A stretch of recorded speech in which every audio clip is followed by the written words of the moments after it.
Have you ever wondered why some settings feel like some place and others just feel like no place?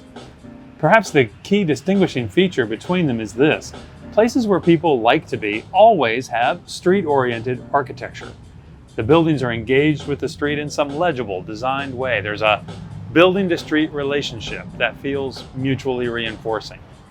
The street space, that public room, extends from building face to building face, so the way individual buildings are designed affects, even creates, the experience we have in that space. Many traditions and building types and lot types, layouts, the architectural grammar, they all evolved as they did for precisely this reason: to dependably deliver a good experience and to present each building to its neighborhood in a dignified manner.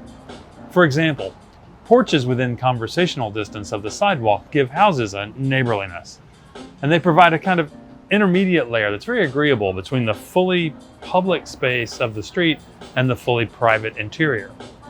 On intimate streets of row houses, stoops and dooryards leave no doubt about where the front of the building is. On commercial and mixed-use streets, well-designed storefronts are the key. Consider the anatomy of a traditional Main Street building. The details of architecture intermediate between the public spaces and the private interiors.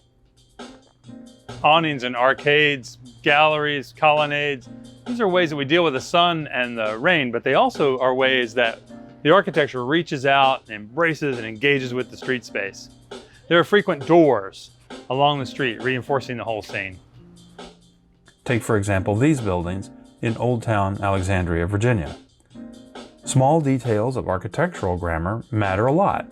On main streets, mixed-use buildings should usually have an expression line just above the ground floor, such as a cornice or eyebrow, forming a base that separates the private upper floors from the public world of the commercial street scene below.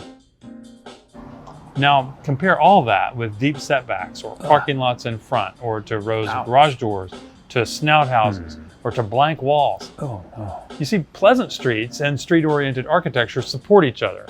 But when the streets are hostile, we'll invariably find buildings retreating from the street, recoiling, and turning their backside toward the neighborhood.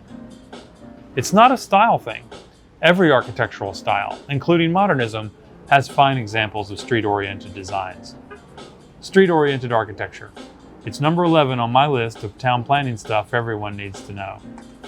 As always, for more information, check out the Dover Cole YouTube channel and dovercole.com.